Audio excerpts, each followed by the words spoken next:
It's Bev Turner today from 10 a.m. We're going to be here for you, our GB News family, to keep you up to date, but also make you smile. The guy went from puberty to adultery. And I can't wait to bring a few of my own opinions. I have no time for cultural totalitarianism. We'll engage in passionate, but always polite debate, with your thoughts and opinions at the centre of it all. Only on GB News, the People's Channel, Britain's news channel. Join me every Sunday at 6 p.m. for Gloria Meets. In exclusive interviews, I'll be finding out who our politicians really are and what they really think. It's something that you would never want anyone to suffer. I didn't know what channels there were. I didn't think I'd be believed. I must have weighed about 7 stone and I'm 5'8". My instincts was to sort of cover this up. I mean, clearly that was a mistake. Join me every Sunday at 6 p.m. on GB News, the People's Channel, Britain's news channel.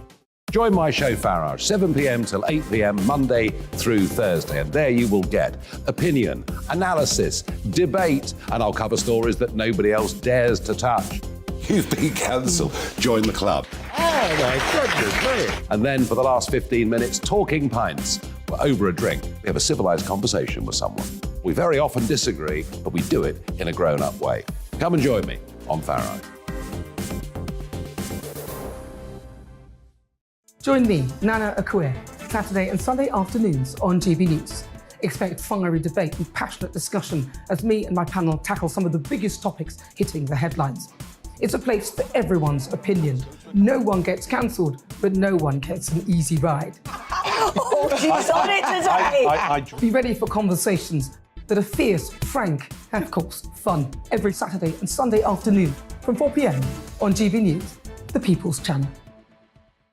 We are GB News, the People's Channel. And right across the United Kingdom. You can find us on Sky Channel 512, Virgin Media Channel 604, Freesat Channel 216, Freeview Channel 236, and YouView Channel 236. You can also take us with you on DAB+ radio, with the GB News app and at the website gbnews.uk. We're absolutely everywhere. Come join us on GB News, the People's Channel, Britain's news channel.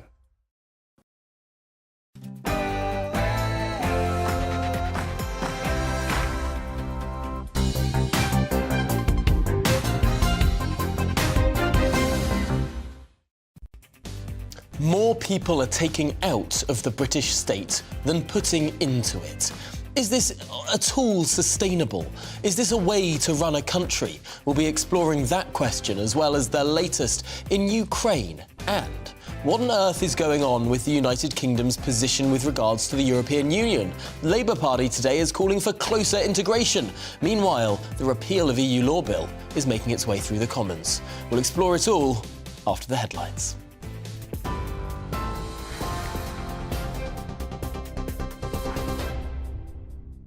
Good morning, I'm Tamsin Roberts in the GB newsroom. It's 9:31. A report by the probation watchdog in England and Wales found a catalogue of failings left a sexual predator free to kill Zara Alina days after he was released from jail. Jordan McSweeney was given a life sentence last month after he admitted killing the law graduate as she walked home in East London last June. The government has ordered a review into how probation staff supervised the 29-year-old. The probation service, I think, has completely accepted the recommendations the inspector has made. They're making changes to the way they risk assess offenders. They're putting more resources into it. They've hired, I think, an extra couple of thousand, 2,500 probation service staff in the last 2 years. They're increasing their funding by £155 million to make sure this doesn't happen again. They're supervising, I think, over 200,000 offenders. This kind of incident is thankfully very rare, but it is appalling and heartbreaking when it does happen. Latest figures show government borrowing hit a new record high last month as the cost of living crisis continues to hit households. The Office for National Statistics says the government borrowed £27.4 billion in December, the highest monthly figure since 1993. They say it's been caused by the increasing cost of the energy support schemes and soaring debt interest. Almost 2,000 ambulance workers in the northwest are walking out today in an ongoing dispute over pay. The government says it will continue to engage in talks with the NHS, but the union says ministers are belittling their efforts to save lives rather than discussing a pay offer. Police forces across England and Wales will adopt a strategy used in Afghanistan to tackle organised crime. The tactic, known as Clear, Hold, Build, is being introduced by the Home Office. The plan is that officers will clear gang members from crime hotspots, hold control of the area to stop other criminals taking over, and then, with other agencies, help build the area to keep crime down. TV, online and DAB+ radio. This is GB News. Now it's back to Tom.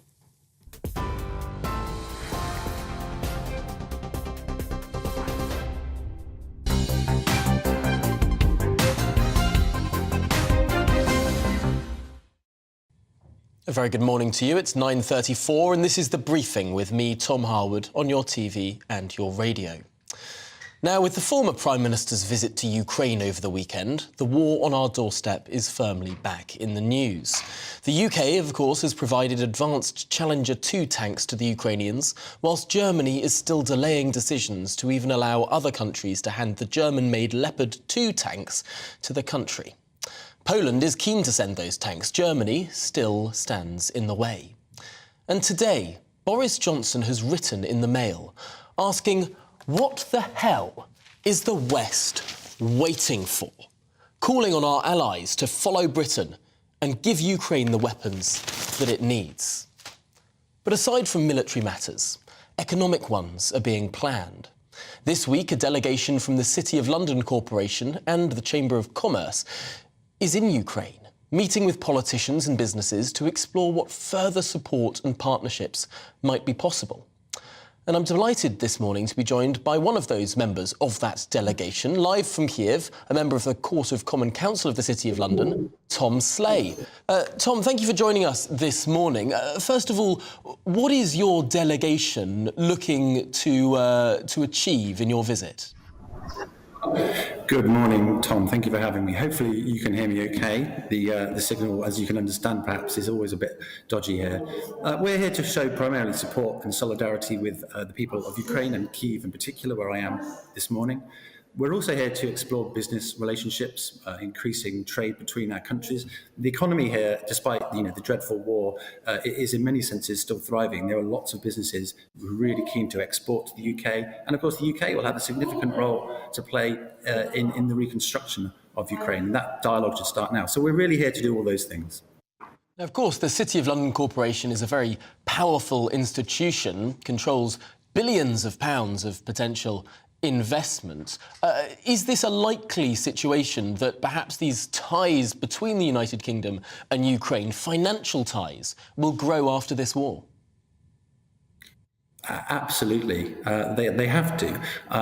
If you think about Ukraine having had Moscow as its kind of largest nearby mother city in some senses, that's gone. And they're now looking west. And the obvious place, in many senses, not just economically, but culturally, will be to the UK.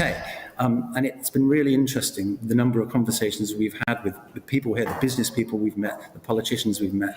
They've said to us not only how pleased they are that we're here, but how the UK is really going to be their market of choice. So I think everything we can do to support that, we have to do. That is fascinating. To what extent do you think the UK's military support and political support that we've seen, where the UK has really been leading the pack in terms of supporting Ukraine over the last year or so, is that feeding into that economic relationship? Does Kyiv see London really as its closest ally in the world now? I mean, I think Kyiv understand that they have lots of allies, and rightfully so, but they do very much appreciate the support from the UK. I wouldn't go so far as to tie economic and military support together.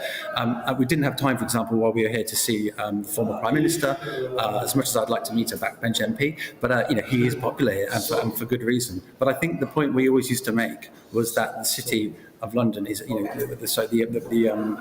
Prime Minister, of course, supported Ukraine, but actually it was the British people that supported Ukraine.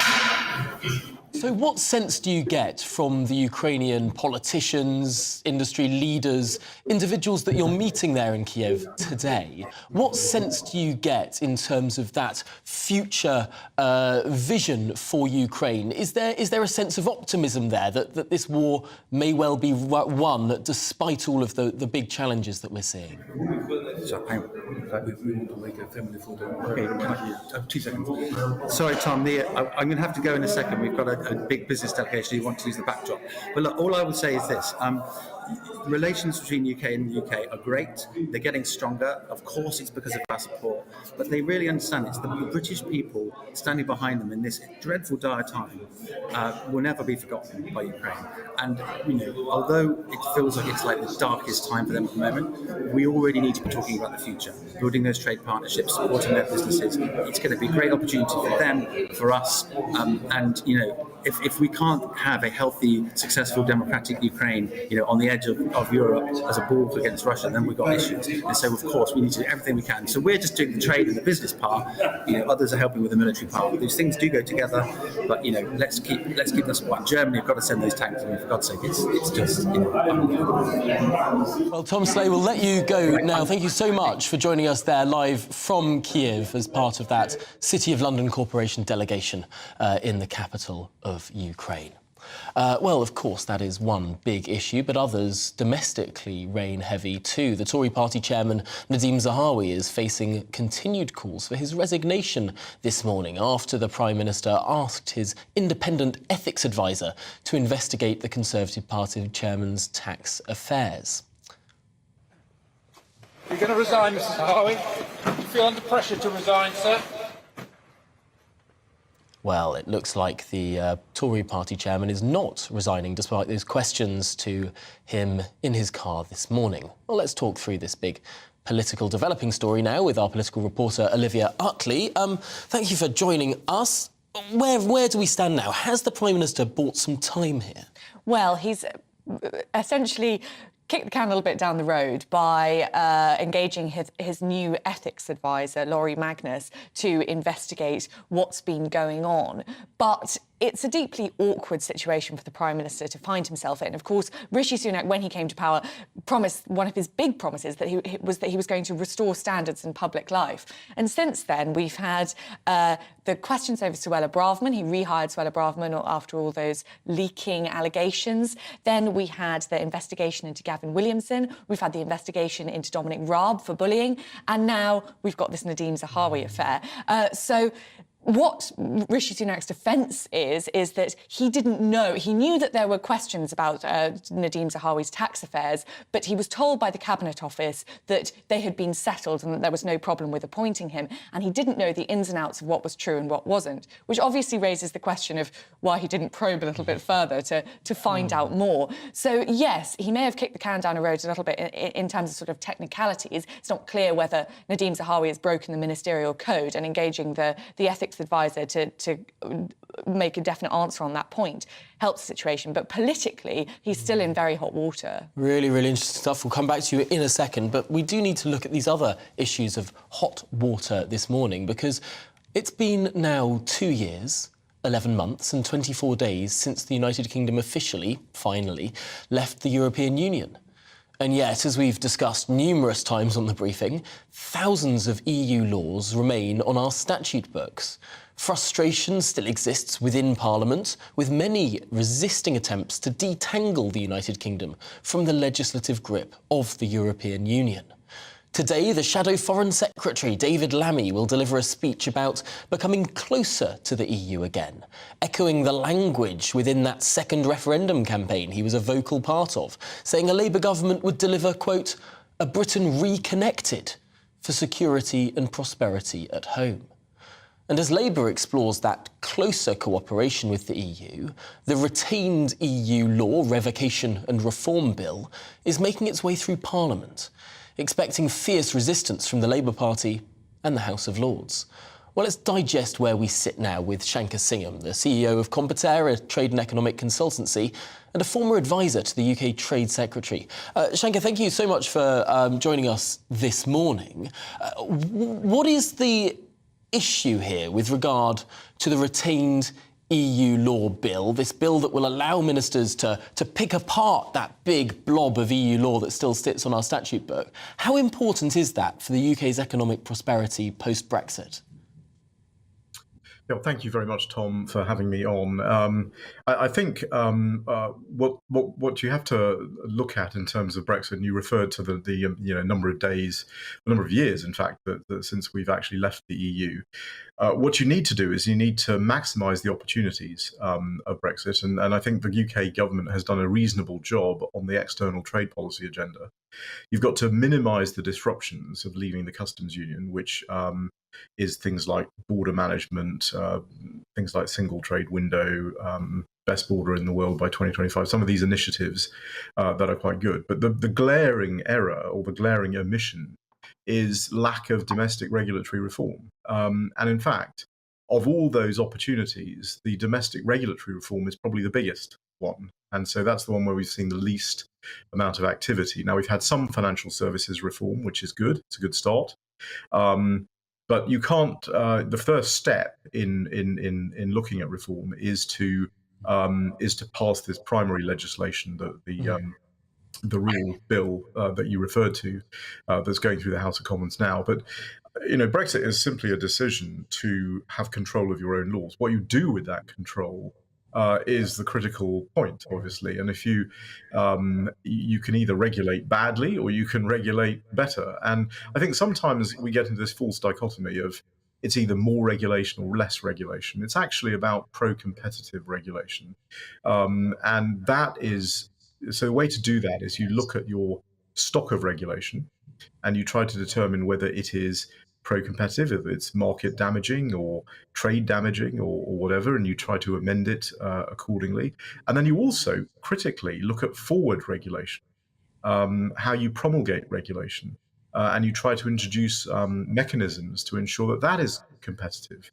And the third sort of area is how you interpret regulation, which is, again, the UK's heritage of the common law system interprets regulation very differently from a civil law system. So there's three core areas.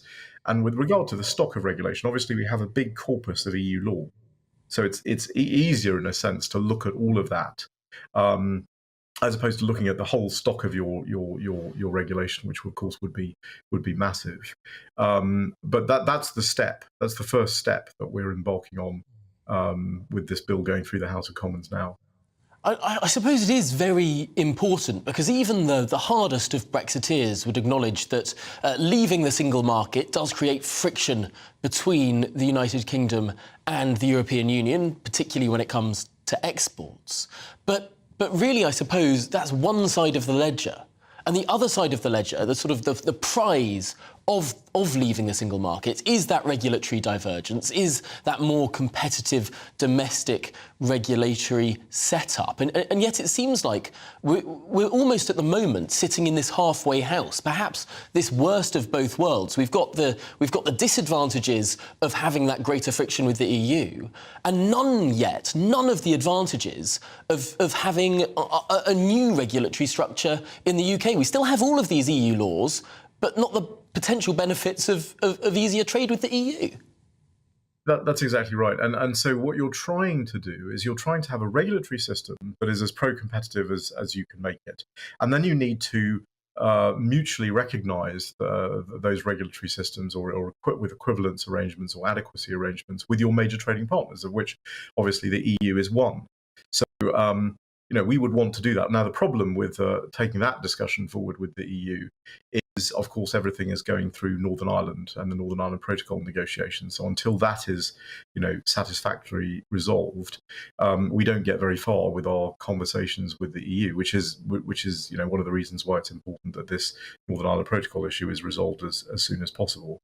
But you also want to make sure that when you do regulatory reform, you have to understand, and I think Liz Truss found out as Prime Minister, that regulatory reform is very hard. It's very hard because the current status quo of the regulatory system benefits a certain group of people who will fight very hard to prevent any reform. That's why reform is so difficult. And this is not just a a UK and Brexit issue. This is all over the world. I've been involved in regulatory reform all over the world. It's always very difficult. You And always you need, have to, I suppose, that sort of very strong and determined leadership. I suppose there was a great deal of supply-side regulatory reform in the United Kingdom in the 1980s. Similarly, in the United States in the 1980s, you had those figures. You had Ronald Reagan and Margaret Thatcher leading that charge. Do any of our politicians today stack up to those heady heights?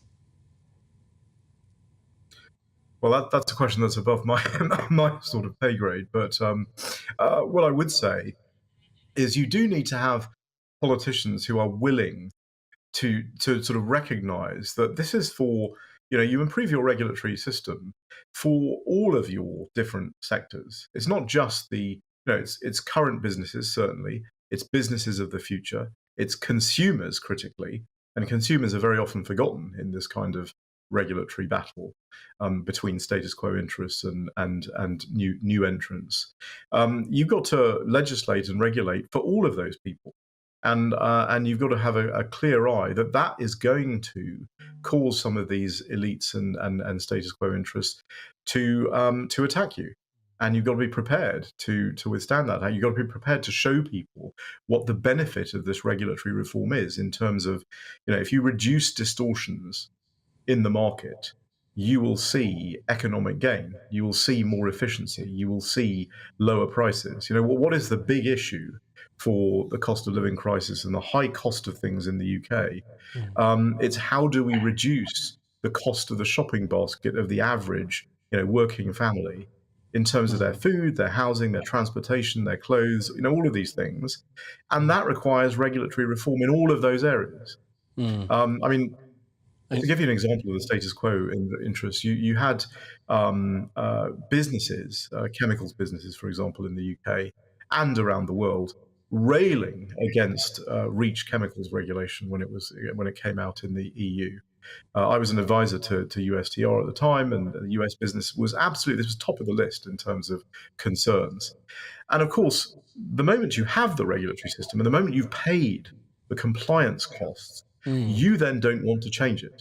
Yes. And all those big business interests sort of start campaigning in favour of that regulation that they originally opposed. A fascinating position of sort of status quo bias there, and a real big challenge for politicians that want to make a success of it all. Shankar Simon, we're going to have to leave it there, but thank you so much for talking us through what is a really seismic issue, not only for the country, its politics, but also our prosperity. Now, just finally today, a new study has found that the number of Brits who receive more in benefits and state support than they pay in tax has reached a record high. Analysis from the think tank Civitas shows that 54% of households now get more from the government than they contribute. That's around 36 million people, and the observant among you will notice it's more than half. On net, more people are taking out of the system than are putting into it. Well, Tim Knox is the co-author of the Civitas report, and I'm delighted to say joins me now. Thank you for making the time for us this morning. Is it surprising that we found that more than half of the people of this country are a net drain on government resources as opposed to net contributors? It is shocking, and there are two things which make it worse, I'm afraid. First, it's a ratio that has been gradually increasing since the turn of the century. From the 1980s and 1990s, it was about 40% of the population who got more from the state than they pay in taxes. Now, obviously, as you just said, it's 54%. I'm very worried that this proportion will continue to increase even after the pandemic measures are slowly abated. I should also stress that the 54% figure that you mentioned, that actually excludes all the cost of furlough payments which were made in the latest available year, which they're technically, according to the Office for National Statistics, which is where these numbers come from, these numbers, the ONS defines the furlough payments as actually a payment to employers, and employers then pass it on to employees. So it's not a state benefit. I wonder, it's now going to get worse because of all the people who've dropped out of the workforce. So at least another half a million people. The huge energy price guarantees that get effectively given everyone £400 more in benefits. The long-term health problems in the workforce, again, create further problems. Plus, of course, the very significant additional spending on the NHS. Is there a danger here that we might reach a point, I don't know if it will be a specific percentage, but whereby the productive bit of the economy is so much smaller than the receptive bit of the economy? Does that create a social, a political issue? Is it sustainable to have a society where an ever smaller proportion of people are paying for the lifestyles of an ever larger proportion of people? Well, I think that is a very true concern. If, as our data show, the middle earning part of the population, if they are receiving more from the state than they pay in tax, then where do all the incentives point? Surely it's not unreasonable if you are in that position, but you will always demand greater and greater state support, state spending. And equally, if you're lucky enough to be in the higher earning part of the population, then you will see your taxes increase and increase. And you can only squeeze the rich so far. It's a really, really stark position that we find ourselves in. And yet this is a Conservative government that we're living under, a Conservative government with a large majority that has, even after the pandemic, decided to spend billions upon billions of pounds, very often on welfare for people with a lot of money, or at least large assets. Is the triple lock on pensions sustainable without some sort of means testing? I think definitely the triple lock needs to be revisited, but it is the perfect illustration of the great difficulty in making lasting reforms in this area. One of the most effective ways of dealing with the problem would be to increase the state pension age. It would mean more people are in work, fewer people would be on benefits, taxes would increase, benefits would fall. But politicians know that increasing the state pension age is incredibly unpopular, as we have seen in France, where President Macron's tried to do the same thing, but faced incredible resistance. So it is very difficult. So what is there any hope then that we can have? Because clearly this is potentially a government that shies away from doing particularly difficult things. I know that the Chancellor has floated now this idea of raising the state pension age, but we've seen other ideas floated and then abandoned recently. Is there any hope that we have for the country when it comes to actually reducing this dependency ratio? Well, there is some encouraging detail in the report which shows that, in fact, George Osborne, David Cameron were successful in their 5 years in power in very slightly reducing the level of state dependency from about 52% to 49%. So it can be halted. Of course, they faced constant cries of austerity, unfairness, and so on. But they managed it, so it can be done.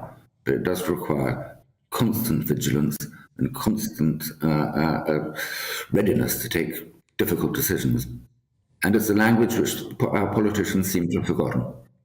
Well, what a note to end on. Tim Knox, thank you so much for joining us this morning and talking about that fascinating report. Really, really stark numbers there for everyone to digest. I'm afraid that is all that we have time for today. We'll be back tomorrow morning at 9:30. But next, it's Bev Turner Today.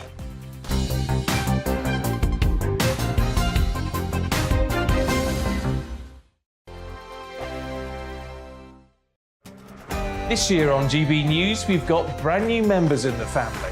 Join us. Across the entire United Kingdom, we cover the issues that matter to you. GB News will always stay honest, balanced and fair. We want to hear whatever is on your mind. And we don't talk down to you. The establishment had their chance. Now we're here to represent you. Britain's watching. Come join us on GB News, the People's Channel. Britain's news channel. We are GB News, right across the nation. You can get us on television, on radio, on digital. We're absolutely everywhere. Amazing. You see, amazing. You remind me of me in the European Parliament. But here's the most important bit. We are not part of the mainstream establishment. We think and speak just like you do. We are the People's Channel. Magnificent. That's really, really thoughtful. Come and join us on GB News, the People's News Channel.